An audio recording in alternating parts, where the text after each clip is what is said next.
उत्तरकाशी में बढ़ती गर्मी और वनाग्नि की संभावना को देखते हुए व्यापक तैयारियां शुरू कर दी गई हैं और इसी क्रम में बड़कोट के रामलीला मैदान में वनाग्नि से निपटने के लिए मॉक ड्रिल का आयोजन किया गया। अभ्यास में अपर यमुना वन प्रभाग के डीएफओ के नेतृत्व में वन कर्मियों के साथ स्थानीय प्रशासन, पुलिस, एसडीआरएफ, अग्निशमन दल तथा स्वास्थ्य विभाग की टीमों ने सहभागिता की। मॉक ड्रिल के दौरान जंगल में आग लगने की काल्पनिक स्थिति तैयार की गई, जिसमें सूचना मिलते ही संबंधित विभागों की त्वरित प्रतिक्रिया, राहत एवं बचाव कार्य, आग पर नियंत्रण की रणनीति और घायलों को प्राथमिक उपचार देने के लिए प्रक्रिया का अभ्यास किया गया। अधिकारियों ने बताया कि वनाग्नि की घटनाओं में समय पर समन्वय और संसाधनों की उपलब्धता अत्यंत महत्वपूर्ण होती है।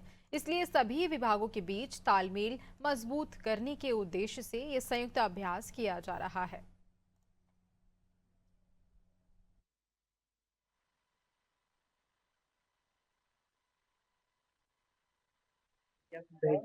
उसके उपचार के लिए वो उसका उपचार जो है जिला अस्पताल वहाँ बड़कोट हॉस्पिटल में भेजा गया है।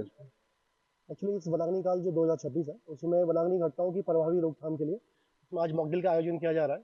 इस मॉकड्रिल का मेन उद्देश्य ये है कि वनाग्नि घटना होने पर वन विभाग की महत्वपूर्ण भूमिका तो रहती है, लेकिन इसके अतिरिक्त जो अन्य विभाग हैं जैसे राजस्व विभाग है, पुलिस विभाग है, फायर सर्विस है, एसडीआरएफ है, चाहे पशुपालन विभाग है, चाहे मेडिकल जो डिपार्टमेंट है, उन सबका उसमें अहम रोल रहता है। क्योंकि वनाग्नि घटना एक आपदा की श्रेणी में आती है। आपदा में न सिर्फ हमारे वन्य जीवों का नुकसान होता है, जबकि उसमें कहीं आम जनमानस के जान माल की संपत्ति का नुकसान होने की आशंका रहती है। इसके अतिरिक्त कई सारे जो मवेशी होते हैं लोगों के, उनकी भी क्षति होने की आशंका रहती है। तो इसमें फिर सारे विभागों की एक जिम्मेदारी होती है।